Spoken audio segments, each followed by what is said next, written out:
Hoje é domingo, 19 de setembro de 2021 e estes são os destaques de hoje do seu Domingo News.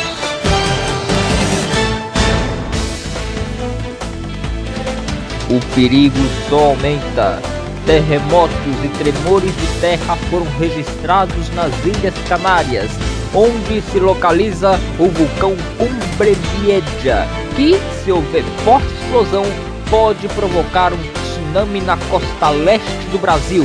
Mas será que existe motivo para pânico agora? Você vai ver também. Rejeição ao governo Bolsonaro é recorde desde o começo de sua gestão. Crimes violentos em Pernambuco caem, mas no Recife crescem nos primeiros 8 meses de 2021. Apagão de mais de 1 hora deixa moradores do Rio de Janeiro e Minas Gerais sem luz. E ainda, Náutico e Sport perdem no Brasileirão e o Santa está oficialmente rebaixado para a 4ª divisão do Campeonato Nacional. Estas e outras notícias você vai ter agora na edição de hoje do seu Domingo News.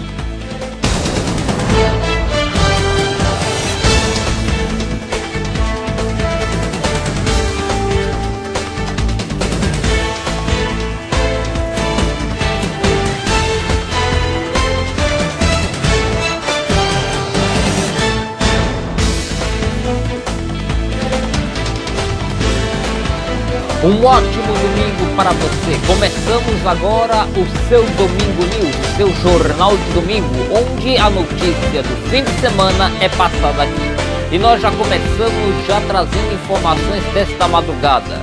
Na região das Ilhas Canárias, tremores abaixo de 3 graus de magnitude na escala Richter foram sentidos naquela região, onde está habitado o vulcão Cumbre Vieja, na ilha de La Palma, pertencente às Ilhas Canárias da Espanha, que fica ali próximo à costa africana. O maior tremor já sentido até o momento durante a madrugada, entre mais de 100 que foram registrados pelo Serviço Sismológico Espanhol, foi um de 3,3 graus de magnitude na escala Richter, o que indica que o vulcão Cumbre Vieja já está em atividade vulcânica. Os sismólogos essa semana elevaram para amarelo o nível de alerta para a atividade vulcânica do vulcão da ilha de La Palma, uma vez que o vulcão estava adormecido há muito tempo e entrou há pouco tempo em atividade vulcânica. De acordo com a sismologia, as atividades vulcânicas são medidas em 4 graus. Um é verde, o outro é amarelo, o outro é laranja e o mais grave é o vermelho, que é o que indica a atividade de erupção do vulcão. Este vulcão ganhou notoriedade aqui no Brasil depois que esta semana houve esse anúncio da elevação do seu risco de atividade vulcânica para amarelo. E ele, caso haja uma forte erupção vulcânica, pode provocar um tsunami que pode chegar até a costa leste do Brasil, atingindo principalmente os estados do Nordeste. Entenda um pouco melhor essa história agora na reportagem. O vulcão Cumbre Vieja fica na ilha de La Palma, pertencente às Ilhas Canárias da Espanha. O vulcão não entrava em erupção há décadas, porém o risco surgiu esta semana. O vulcão, que estava em nível verde, entrou no nível amarelo, de 4 níveis de atividade sismológica que medem o vulcão. O verde indica que o vulcão está tranquilo. O amarelo indica que a atividade vulcânica começou. O laranja é que a atividade vulcânica se intensificou. E o vermelho, mais grave, é a erupção em andamento. O vulcão pode provocar um tsunami na costa leste do Brasil, caso a explosão seja de grande intensidade a ponto de destruir parcialmente a ilha. Porém, os sismológicos acreditam que esta possibilidade, apesar de possível, possa ser remota. Agora, há motivo para pânico, para temor, para medo? Não necessariamente. Especialistas e sismólogos dizem que uma erupção vulcânica do Cumbre Vieja pode, como também não pode, provocar um tsunami que chegue até a costa brasileira. O mais certo é que a costa africana e europeia possam ser afetados por conta da proximidade. O Oceano Atlântico, de acordo com sismólogos, tem condições totalmente diferentes dos oceanos Pacífico e Índico, ou seja, pode facilitar a não propagação das ondas gigantes até chegarem na costa do Brasil. E também o fato de que a própria explosão pode não provocar, logicamente, de maneira direta, um tsunami que pode chegar até a costa brasileira. Até porque, segundo os sismólogos, para que um tsunami possa chegar até a costa do Brasil, para provocar destruições, como a gente já viu em outros tsunamis em outros países e lugares do mundo, ele precisa pelo menos destruir parcialmente a ilha onde ele se localiza, o que, de acordo com os estudiosos da sismologia, é algo que até é possível, porém, neste momento é algo remoto de se acontecer. Ou seja, o risco existe, mas não há motivo para pânico, de acordo com os próprios sismólogos. Claro que a gente vai continuar acompanhando esse caso, até porque é um caso que ganhou interesse nacional, e o Ponto Direto vai seguir acompanhando ao longo das semanas, dos próximos dias, os próximos capítulos da novela Vulcão Cumbre Vieja. Bom, a gente agora vai trazer para vocês números da violência no Recife e no estado de Pernambuco como um todo. Por quê? Pelo simples fato de que o estado nos primeiros 8 meses de 2021 registrou queda em quase todas as regiões. A exceção foi a capital, o Recife. Como você pode perceber nos dados que aparecem aqui ao lado, o estado de Pernambuco, na região do Agreste, registrou uma queda de pouco mais de 19% no número de homicídios e crimes letais e intencionais em comparação com o mesmo período do ano passado. O mesmo podemos observar na região metropolitana, sem contar com o Recife. Também podemos observar as quedas na Zona da Mata e no Sertão. Porém, quando chega no Recife, este é o resultado. Ano passado, em 8 meses, de janeiro a agosto de 2020, a capital pernambucana registrou 368 homicídios. De janeiro a agosto deste ano, os índices foram 4% maiores, tendo 383 registros de homicídios na capital pernambucana. O que mostra que o Recife se tornou a capital da insegurança. Esses dados foram divulgados pela Secretaria de Defesa Social de Pernambuco. A Secretaria de Defesa Social também divulgou os dados da violência contra a mulher. Nos crimes domésticos, houve em agosto uma queda de 7,5%, porém, na média geral de janeiro a agosto, houve um crescimento de 0,76% nas ocorrências em comparação com o mesmo período do ano passado. Em casos de crimes de estupro, tanto na média acumulada de janeiro a agosto, quanto o mês passado em si, propriamente falando, a SDS observou que houve quedas expressivas no crime.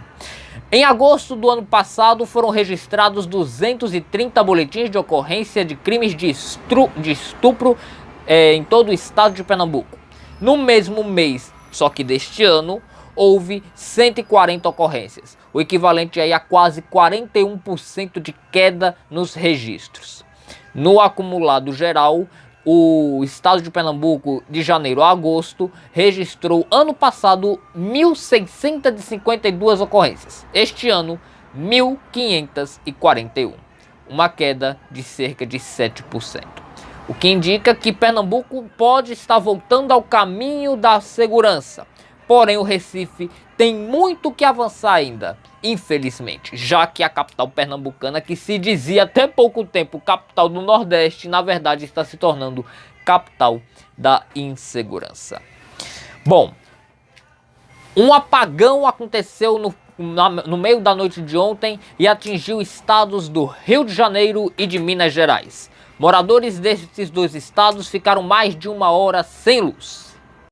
O blackout aconteceu no meio da noite deste sábado, atingindo ao menos 62 cidades de Minas Gerais e regiões do Rio e de São Paulo. Uma falha na subestação da Furnas teria ocasionado o apagão, que durou cerca de 1 hora e voltou ainda na noite de ontem. E meteorologistas alertam que as chuvas da primavera deste ano 2021 não vão ser suficientes para encher os reservatórios das usinas hidrelétricas que estão presentes nas regiões sul e sudeste do Brasil, e são elas as responsáveis em fornecer maior parte da energia elétrica do Brasil. Ou seja, o risco de apagão pode ficar ainda mais frequente de acontecer em nosso país já nas próximas semanas. A seguir, você vai ver: Bolsonaro tem sua gestão reprovada pela maioria dos brasileiros. Você vai ver também a volta de turistas civis da operação da SpaceX na órbita da Terra. E ainda, você gostaria de ver um mamute vivo? Isso está perto de acontecer, de acordo com os cientistas americanos. Por que? A gente explica já. Voltamos já.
O Instituto Datafolha divulgou essa semana mais uma pesquisa de avaliação da gestão do governo do presidente Jair Bolsonaro.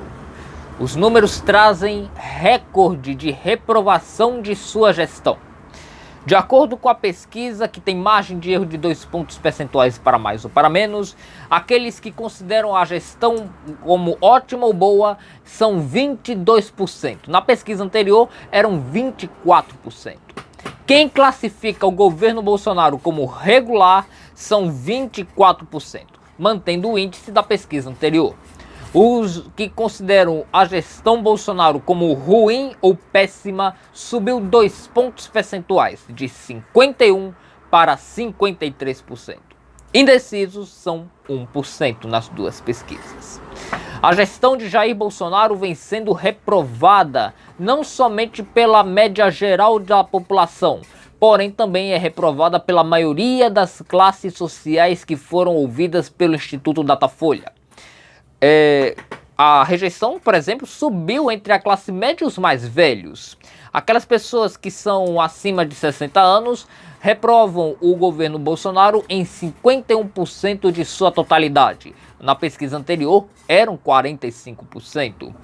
A parcela dos menos escolarizados rejeitavam Bolsonaro em 49% de sua parcela. Hoje já são 55%. O grupo de pessoas de classe média alta, que tem entre 5 e 10 salários mínimos, reprovavam o governo Bolsonaro em 41%. Hoje já são exatamente a metade, 50%. As regiões Norte e Centro-Oeste juntas reprovavam Bolsonaro em 41%. Hoje são 48% de reprovação. A classe mais rica, que ganha acima de 10 salários mínimos, reprovava Bolsonaro em 58% e hoje já são 46%. Houve aí um recuo da reprovação, porém ainda segue numa taxa altíssima. Quem recebe até 2 salários mínimos reprovava Jair Bolsonaro em 54% da sua parcela. Hoje já são 56%. A classe média, que ganha ali em torno de 2 a 5 salários mínimos, também reprova em maioria a gestão Bolsonaro, em 51%. Na pesquisa anterior, eram 47% a taxa de reprovação. Entre os evangélicos, a reprovação de Jair Bolsonaro saltou de 30% para 41% de reprovação entre a classe evangélica. Quem também rejeita o presidente Jair Bolsonaro em grandiosa parcela são os grupos sociais de pessoas que têm curso de ensino superior, 85% das pessoas ouvidas pelo Datafolha. Estudantes em geral também reprovam Bolsonaro em 73%.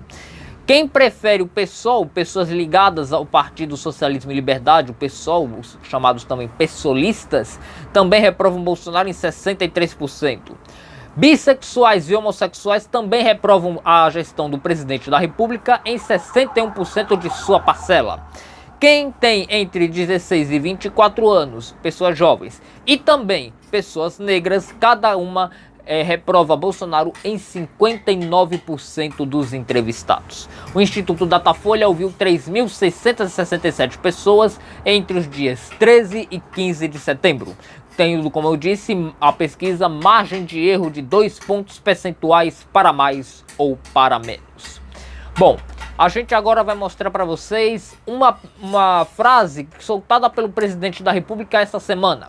Bolsonaro disse que é normal haver mentiras entre todos nós. É normal qualquer pessoa soltar uma mentira.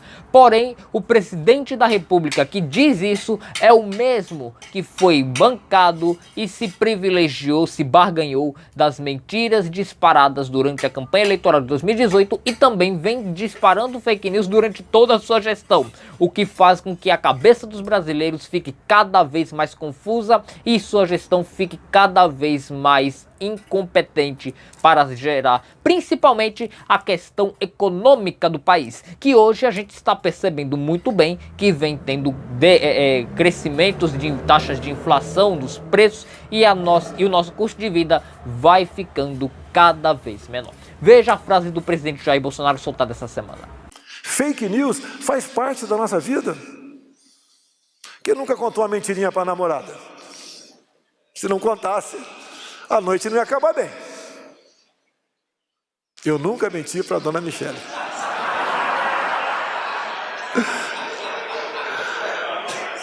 Hoje em dia, o fake news morre por si só, não vai para frente. Quem? Eu?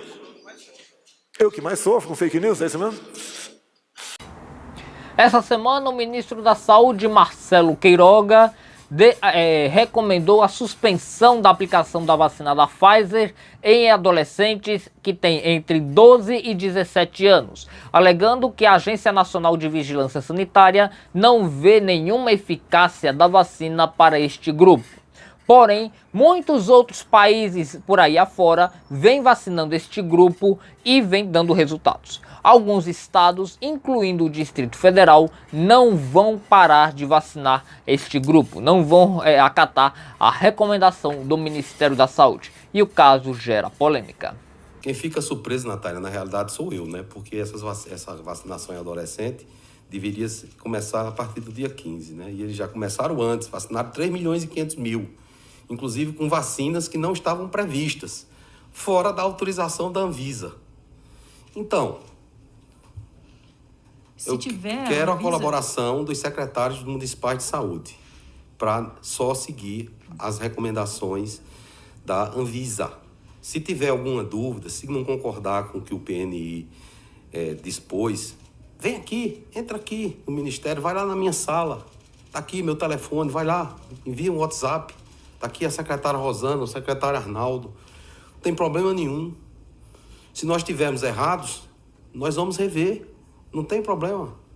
Então, se a Anvisa liberar, disser que agora os adolescentes sem comorbidades também podem receber, o Ministério da Saúde vai voltar atrás? Não, o Ministério da Saúde ele pode rever a sua posição desde que haja evidências científicas sólidas em relação à vacinação em adolescentes sem comorbidades. Por enquanto, por uma questão de cautela, nós temos eventos adversos aí a ser investigados.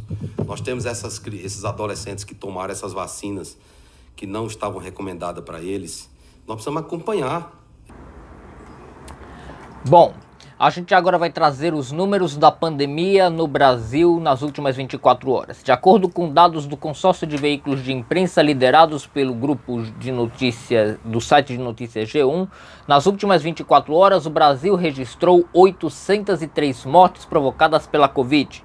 No total temos 590.547 mortos provocados pelo novo coronavírus. A média móvel de mortes está em queda de menos 7%. Uma tendência de estabilidade. Na média móvel de casos, temos aí uma variação positiva de 67%, uma tendência de crescimento exponencial na contaminação dos brasileiros provocados pela Covid. Nas últimas 24 horas, tivemos registro de 125.053 novas infecções provocadas pela doença, o maior número de infectados registrados em 24 horas no Brasil desde o começo da crise pandêmica. No total, já temos 21.227.589 diagnósticos positivos de Covid-19 notificados no Brasil. Os estados que estão em alta são 2. Minas Gerais, em tendência de alta no número de mortes, são Minas Gerais e Rio Grande do Norte. Os estados que estão em tendência de estabilidade neste número são Paraná, Rio Grande do Sul, Santa Catarina, Espírito Santo, Rio de Janeiro, São Paulo, Acre, Amapá, Pará, Roraima, Tocantins, Bahia, Paraíba, Pernambuco e Piauí. Além do Distrito Federal, outros 9 estados estão em tendência de queda no número de mortes provocadas pela Covid. São eles, além do DF: Goiás, Mato Grosso do Sul, Mato Grosso, Amazonas, Rondônia, Alagoas, Ceará, Maranhão e Sergipe. Vamos agora também trazer os números da vacinação. Mais de 80 milhões de brasileiros estão totalmente imunizados com a Covid, o que indica aí cerca de 37,53% de brasileiros totalmente imunizados com a vacina da Covid. Quem tomou pelo menos a primeira dose foram 141.453.669 brasileiros, 66,31% da população total do país no momento. Ou seja, a vacinação, apesar de estar seguindo aí um ritmo até acelerado um pouquinho, né? Mas ainda precisamos avançar e muito, até porque a crise pandêmica não foi controlada. E essas polêmicas envolvendo o governo federal só piora ainda mais a nossa situação. Vamos agora trazer os números de Pernambuco, os números da Covid em Pernambuco. Nas últimas 24 horas, o estado registrou 10 mortes provocadas pelo novo coronavírus. Além destas 10 mortes, Pernambuco notificou também 354 casos de novo coronavírus. O total, a partir daí, nós já temos 19.605 óbitos provocados pela Covid e até agora, desde o começo da pandemia em Pernambuco, que começou em 12 de março do ano passado, temos 615.550 diagnósticos positivos de Covid-19 em todo o território pernambucano. Você vai ver a seguir a missão da SpaceX levando turistas civis para a órbita da Terra terminou e eles já estão de volta. Como é que foi essa experiência? E você vai ver também cientistas americanos estão tentando ressuscitar a espécie de mamute lanoso. Por que isso pode vir agora? Você vai entender melhor já depois do intervalo. Voltamos já.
Foi enterrado no cemitério da Paz, zona sul de São Paulo, o corpo de Lucas do Vale, de 29 anos.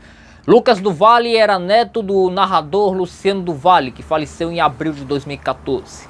Lucas do Vale foi vítima de uma tentativa de assalto onde ele, no bairro do Ipiranga, zona sul da capital paulista, recebeu tiro de arma de fogo disparado por um homem que estava numa moto Honda dourada contra sua cabeça. Ele deu entrada no Hospital São Paulo com um quadro neurológico gravíssimo e 2 dias depois do ocorrido não resistiu e morreu na noite da última sexta-feira. A polícia identificou um suspeito e prendeu este homem. E na noite de sexta também localizou a moto Honda dourada também no bairro do Ipiranga, bairro este onde aconteceu o crime. A mãe da vítima, Alessandra do Vale, disse que ele iria completar neste sábado, ontem, 30 anos. Ou seja, o caso aconteceu às vésperas do aniversário de Lucas do Vale. Uma tragédia muito triste que nós só fazemos nos solidarizar com as famílias. Bom, vamos agora ao noticiário científico. Vamos tentar amenizar um pouco o clima do Domingo News de hoje, trazendo agora detalhes sobre uma experiência tanto quanto ousada, pode-se dizer também estrambólica, porém, de acordo com os cientistas de uma escola ligada à Universidade de Harvard, nos Estados Unidos, é possível. Extintos há mais de 4.000 anos, os mamutes lanosos poderão voltar a habitar a Terra através de um esforço classificado como uma engenharia genética de grandes proporções através dos cientistas americanos em tentar colocar de volta à vida a espécie dos chamados elefantes pré-históricos. Os cientistas americanos querem revitalizar o mamute lanoso para que o animal possa evitar o aquecimento global na região do Ártico, já que a região contém musgos que têm muita concentração de carbono. Os mamutes se alimentam dos musgos, o que pode evitar a liberação de CO2 na atmosfera terrestre. Na região do Ártico, existe a concentração de carbono 3 vezes maior do que está presente em nossa atmosfera. Os mamutes lanosos podem ser a salvação desta situação, que poderia levar a consequências críticas ao nosso ecossistema. Para que o mamute possa voltar à vida, os cientistas planejam cruzar o DNA de um mamute lanoso encontrado em fósseis de mais de 10.000 anos com as células de DNA do elefante asiático, que tem características celulares similares à do mamute. Cruzando as células, a partir daí, os cientistas deverão começar a fazer o processo de gestação. Um mamute e um elefante têm períodos de gestação similares, 22 meses. Os cientistas vão analisar se existirá a possibilidade do feto ser gestado num útero artificial ou se vai ser preciso uma elefante asiática fêmea para ser a mãe deste feto. A partir daí, o mamute deverá ser levado para o Ártico, onde deverá habitar. Os mamutes foram extintos há mais de 5.000 anos e são conhecidos pelas enormes presas de marfim, pelas trombas e também pelo pelo, que faz com que o animal possa não sentir os impactos do frio extremo que sentia na Era do Gelo. Para que a pesquisa e todo o trabalho científico aconteça, uma empresa americana investiu 15 milhões de dólares, o equivalente a 78 milhões de reais, para o projeto continuar adiante. A expectativa é de que nos próximos 6 anos todo este trabalho possa ser concretizado. a criançada pode até começar a ficar animada em querer ver os mamutes, né? Até porque os mamutes hoje em dia são tidos como os elefantes pré-históricos que fazem parte do imaginário da criançada, dos desenhos animados, da era do gelo, né? Como o Mamute Manny também. Aí agora a criançada tem a possibilidade de ver esses mamutes de volta. Agora, como você pode ver na reportagem, a intenção não é nem sequer colocar mais um bicho para habitar a Terra. Não, é para tentar salvar o planeta do aquecimento global. Vamos ver se, caso essa ideia saia realmente do papel, possa vir a fazer algum benefício para a humanidade. Vamos aguardar para ver, né? Enquanto isso, a SpaceX mandou essa semana uma missão para a órbita da Terra pela primeira vez na história, com pessoas civis, sem serem astronautas. Os turistas foram até a órbita da Terra fazerem análises e observações do comportamento da órbita terrestre, chegando a fazer uma transmissão ao vivo diretamente de lá para cá, para o planeta Terra. Eles voltaram ontem, a missão voltou ontem à Terra, que caiu ali próximo ao Golfo do México, no meio da tarde de ontem, no meio da tarde de sábado. Todos chegaram bem, chegaram tranquilos e todos já estão de volta a casa. Este foi um fato histórico feito pela SpaceX através deste esforço da ciência, através da SpaceX, da NASA, para poder mandar pela primeira vez turistas civis para a órbita terrestre. Seria uma espécie de começar a colocar pessoas que não são astronautas na órbita da Terra como se fosse uma viagem turística, uma viagem comercial, como temos em aviões, em ônibus, em navios, aqui dentro do planeta mesmo. A seguir você vai ver Náutico e Sport perdem o Brasileirão das séries B e A respectivamente. E após um resultado pelo Brasileirão da Série C, o Lanterna Santa Cruz oficializa neste momento a sua queda para a 4ª divisão. Mais uma vez. Voltamos.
domingo, Santa Cruz enfrenta o Tombense pela 17ª e penúltima rodada do Brasileirão da terceira divisão.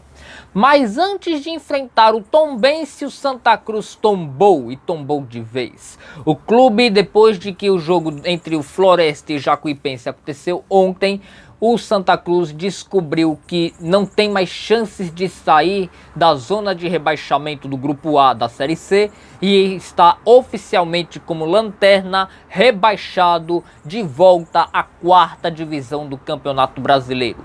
Zona de rebaixamento esta que o Santa penou por 4 anos entre o fim da década de 2000 e começo da década passada de 2010 para sair, voltar à terceira divisão. Depois de quase 10 anos, o Santa volta a jogar a Série D do Campeonato Brasileiro a partir do ano que vem. Isso aí mostra que o time tricolor, um grande time, grande campeão de Pernambuco, está passando por uma das suas piores crises, uma das crises talvez nunca antes vista na história do clube, que tem 117 anos.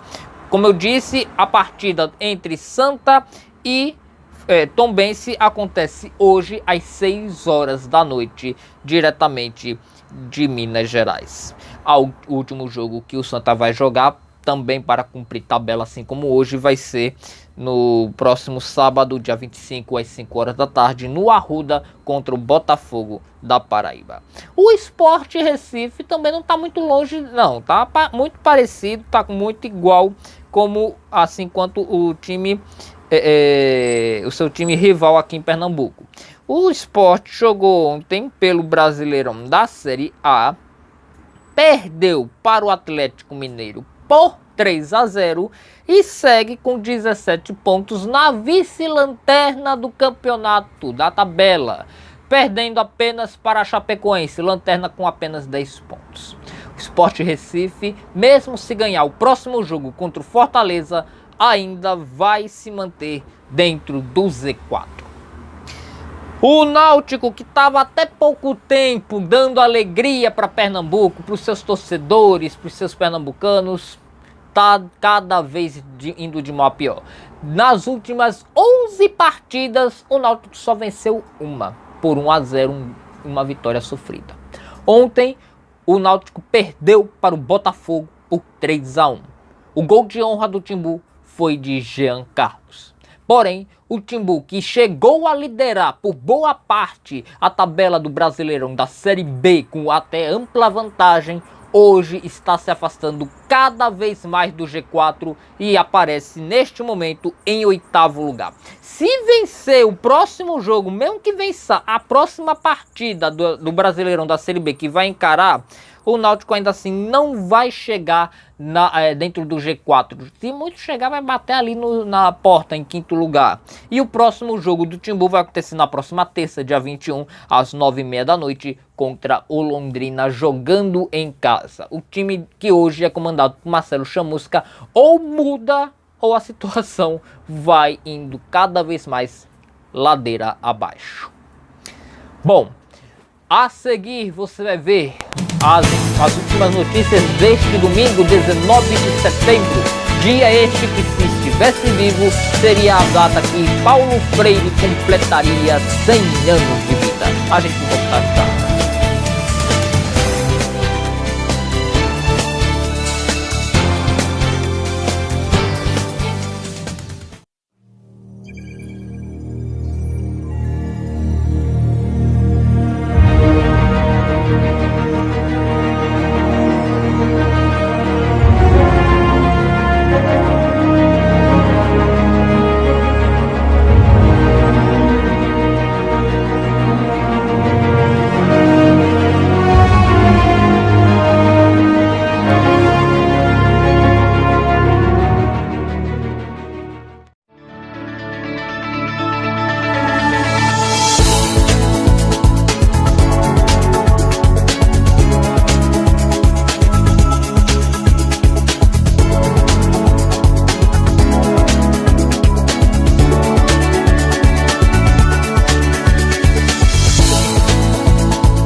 Vamos às últimas notícias de hoje, 19 de setembro.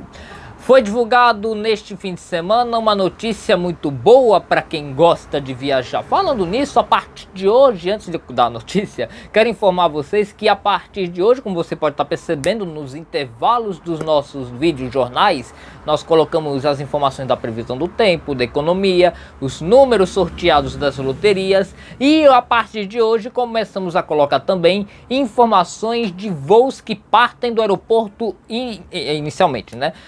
Que partem do Aeroporto Internacional dos Guararapes, Recife, Gilberto Freire. Você viu dos blocos trazendo informações dos voos que vão começar a partir das 2h30 da madrugada, indo até as 9 horas da manhã, que vão partir do Aeroporto Internacional do Recife para várias regiões do Brasil, através das 3 principais linhas aéreas que circulam no nosso país: Azul, Gol e Latam. E nós vamos continuar isso também, não somente no Domingo News, mas no Expresso Direto durante a semana também. Bom, a notícia que a gente quer dar para vocês agora é a seguinte: a cidade de Copenhague, capital da Dinamarca, foi eleita a cidade mais segura de se viajar em 2021. O relatório internacional da Economics Intelligence Unite classificou 60 destinos nas categorias segurança digital, saúde e infraestrutura, entre outras. Este foi o Índice de Cidades Seguras, o SCI, que trouxe esse relatório mostrando que Copenhague é a cidade mais segura de se viajar no momento atual, deste ano de 2021. A cidade conseguiu sair do 8º lugar em 2019 para o topo da lista, graças a um investimento maciço em infraestrutura, principalmente na questão ambiental. Algumas cidades asiáticas como Tóquio, Singapura e Osaka, que estavam ali disputando o primeiro lugar, ficaram logo atrás. Em segundo lugar, logo atrás de Copenhague, vem a cidade de Toronto, no Canadá, que também teve o mesmo passo, o mesmo caminho de investimentos na segurança da informação, na segurança digital e principalmente na segurança de saúde, na segurança ambiental. Algumas cidades fecham o chamado G10, como por exemplo as cidades de Barcelona, Suécia, enfim, outras cidades também completam este G10, mas nenhuma é brasileira, tá? A cidade de Wellington, na Nova Zelândia, ficou com o 7º, Amsterdã em 6º, Hong Kong, Melbourne ficaram logo atrás, enfim. A cidade de Nova York foi a cidade mais bem vista entre as cidades americanas, ficando no ranking geral em 11º lugar, seguido logo depois por Washington. Londres e São Francisco também vêm logo atrás. As 5 últimas cidades do ranking são Lagos, na Nigéria, Cairo, no Egito, Caracas, na Venezuela, Karachi, no Paquistão e Yangon, em Myanmar, como as 5 últimas.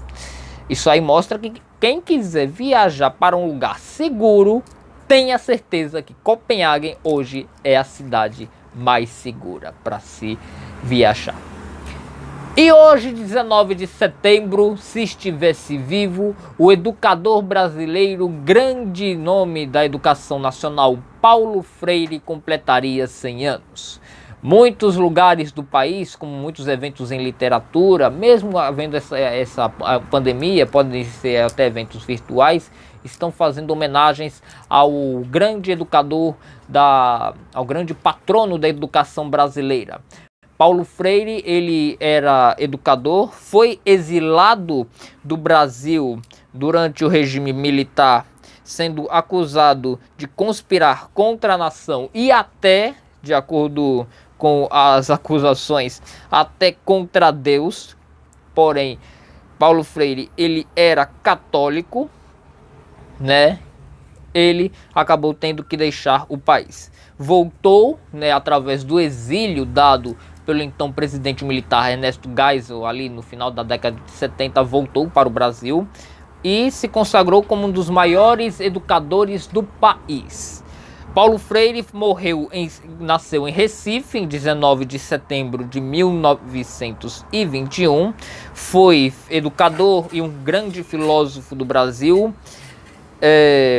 sendo referência em pedagogia no mundo inteiro, e ele chegou até morar em São Paulo, onde faleceu em 2 de maio de 97, aos 75 anos. Ele foi casado com Elza Maria da Costa de Oliveira entre 1944 e 1986 e com Ana Maria de Araújo, a viúva de Paulo Freire, entre 1988 até sua morte em 1977. Se formou na Faculdade de Direito do Recife, na Universidade Federal de Pernambuco, e ele tem como um dos prêmios, vários prêmios que ele ganhou, a Ordem do Mérito Cultural, concedido postumamente a ele em 2011. Trabalhou nas universidades de São Paulo, Universidade Estadual de Campinas e até na Universidade de Genebra, lá fora, para você ver que Paulo Freire ele foi um dos grandes, foi e ainda é uma grande referência em educação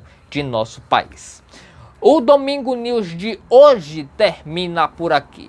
Outras notícias você pode acompanhar aqui no Ponto Direto, aqui no nosso canal, ao longo da semana, porque vamos também trazer informações através do Expresso Direto. Caso haja uma notícia urgente, também estamos trazendo aqui no nosso canal.